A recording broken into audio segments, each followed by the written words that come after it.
everyone. This is Fadi, and I want to welcome you to, we can say, the finale of this fascinating short series and also a brief series on the Sonship of Christ. The intent really was just to highlight the importance and the meaning of this particular title, and then take a journey through the New Testament, not necessarily every single book, but we selected the Gospels, the Synoptic Gospel, the Gospel of John, some of the writings of Paul, and today we are going to look at the book of Hebrews and how Hebrews also highlighted the title or the term Son of God, or the sonship, in this case, of Christ himself. With us here virtually in our studios, our dear brother Anthony Rogers. Anthony, thank you, brother, again, as always, for making time for us, and thank you for the wonderful teachings that you have poured out on us in the last few episodes, and we're looking forward to today's episode as well. So take it away. Yeah, thanks again for having me, Al. It's always a pleasure. So in the book of Hebrews, and you and I both love this book. I know we've talked about it before. I feel like that's true when it comes to every episode here. There's something that we've discussed in one way or another already. But in Hebrews 1, we really don't have to get out of the first chapter, although we could, when it comes to looking at Christ's sonship, the fact that he's the Son, what it means to call him the Son, the importance of calling him the Son. But I'll first just read the first several verses, which are just so power-packed in themselves. There's enough there to spend an entire hour or two on. But it says, God, after he spoke long ago to the fathers in the prophets in many portions and in many ways, in these last days has spoken to us in his Son. And here it's important, in order to understand already how he's using the term Son, to note the finality and the climactic nature of this, given what the author of Hebrews has said. He's telling us that God has revealed himself in the past through many prophets, but partially, right? Many times, many ways. The very language is a way of saying that this revelation of God was true, but incomplete. But then he says, but, he uses the strong adversative here, but in these last days, he has spoken. Now using a particular grammatical form to indicate the finality of this. Mm-hmm. He has spoken in his Son. So this revelation in the Son is climactic. So clearly he's not Son in any ordinary sense, according to the author of Hebrews. He is the final, the full, the climactic, the complete revelation of God to men. Then he goes on to say, whom he appointed heir of all things. So this one who is the Son is the heir of everything. This is language that Muslims should be familiar with, because Allah says that he's the one who's going to inherit everything. It's not a way of saying this one is not the creator of everything. It's just a way of saying it all ultimately belongs to him, right? Well, that's true in the New Testament as well. In fact, notice what it goes on to say. He appointed him heir of all things, through whom also he made the world. Mm-hmm. So this Son, who is the final, full, and complete revelation of God, the one who's going to inherit everything, is also the one through whom everything was made. That's right. So he's not any ordinary Son, is he? He's a Son in the sense that we've already clearly defined in previous episodes. He's the Son in a divine sense. One more from this particular part before looking later in the prologue, but he says, he is the radiance of his glory in verse 3 and the exact representation of his nature, and upholds all things by the word of his power. So this Son who was with the Father and made all things and is the climactic revelation of God is also the one who upholds all things. Now, why was he able with the Father to create and with the Father able to uphold all things? Precisely because he is the radiance, the effulgence, the outshining of God's glory, the exact representation of his nature, as the author of Hebrews says. How much clearer can you get that being the Son does not mean that Christ is something less than absolute deity? That's right. That's right. It's amazing indeed. I mean, like you said, just the first two verses of this particular letter are amazing, and it's many believe it's a sermon. Actually, I mean, at least when you study the book and its composition, and the author, of course, laid out the supremacy of Christ and his superiority over many things in the Old Testament, including Moses, the high priest, and Melchizedek, and the list can go on and on and on. Yeah, and in fact, that actually gets us into some of the rest of what the author says here, because you say it's about the superiority of Christ, and you mentioned certain Old Testament figures. Notice here that it goes on to speak of his superiority to the angels. So Hmm. even the angels who are greater at present in terms of their power, right? They have a particular position hierarchically. Man is ultimately going to be exalted above them because man was made in God's image. But this is all after God's purposes are worked out in history and people are redeemed and united to Christ and exalted. But at present, angels are superior to men. And yet Jesus is said to be superior to the angels, right? He goes on to say that Jesus is better than the angels and has inherited a name more excellent than they. And then he says, "For to which of the angels did he, meaning God, ever say, 'You are my son, this day I have begotten you'?" Now, here I want to stop for a moment. And again, I wish we had more time, but I'm going to have to be brief and kind of direct people to some things for further study on this. Here in verse 5, he begins his litany of Old Testament quotations with a quotation from Psalm 2. If you go to the end of Hebrews 1 and you look at his final quotation, it's a quotation from Psalm 110.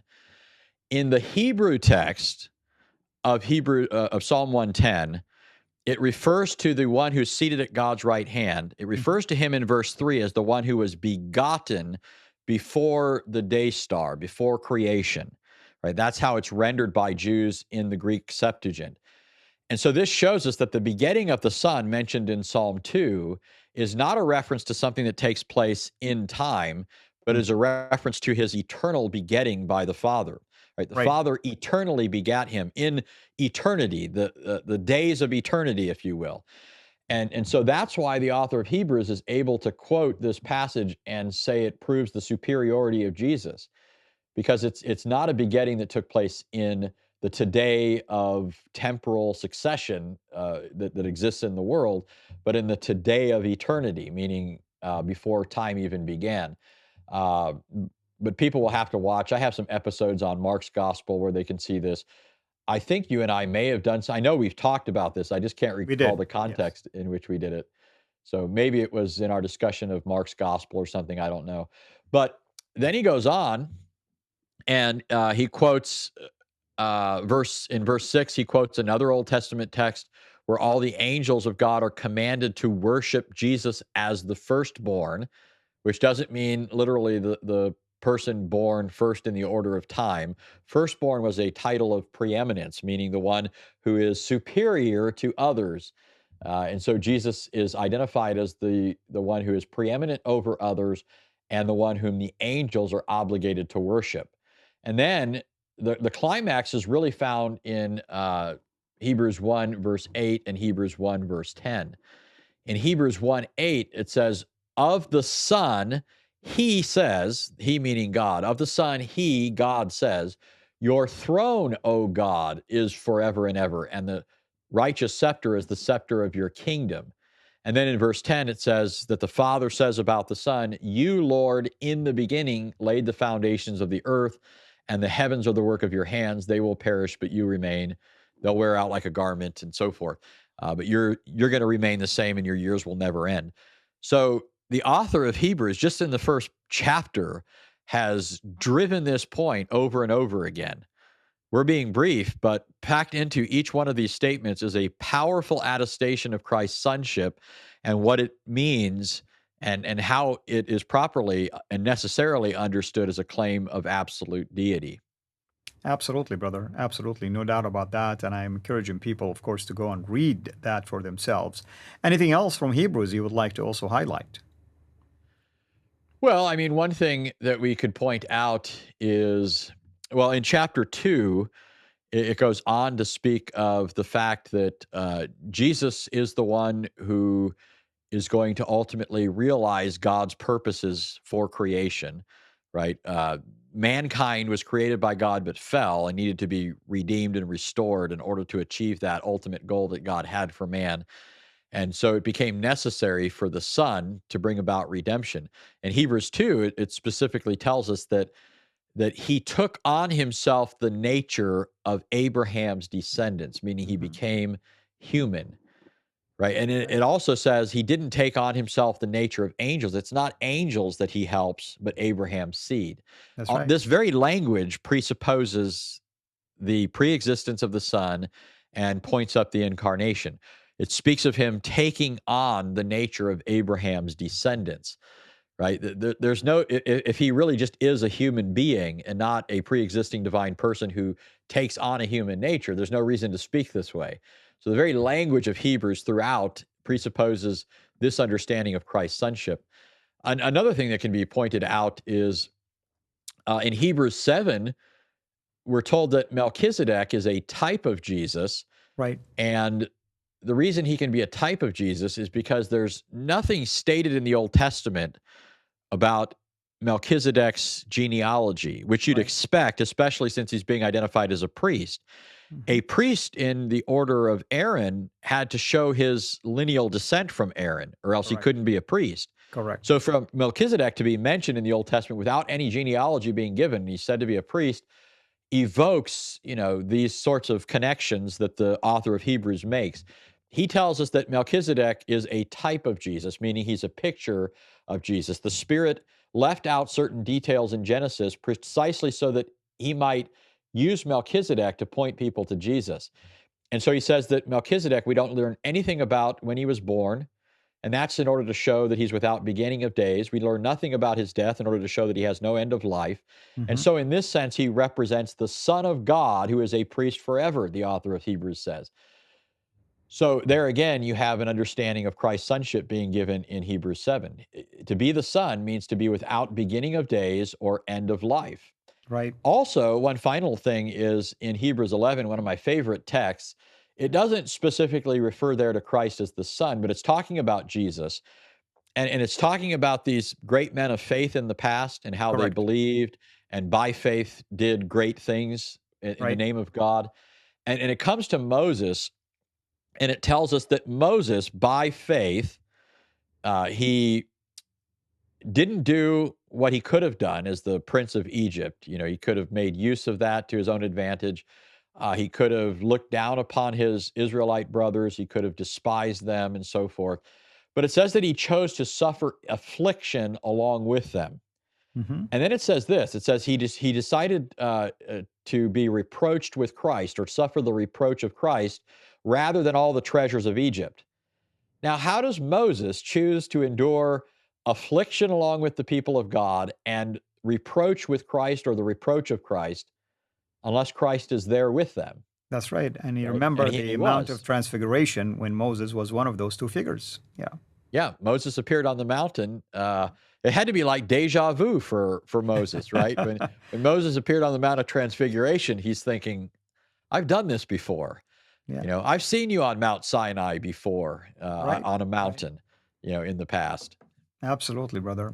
This is fascinating, and thank you again, brother, for doing such a great job in such a short, basically, time frame for each episode. It's intentional. Obviously, we wanted to do short overview for now. Lord willing, we will begin to unpack these.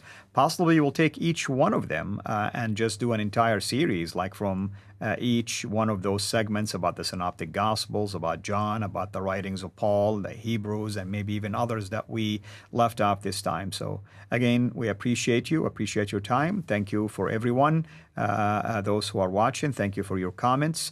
And we encourage you, of course, to subscribe to Anthony's YouTube channel, which is called Anthony Rogers, right? Yep.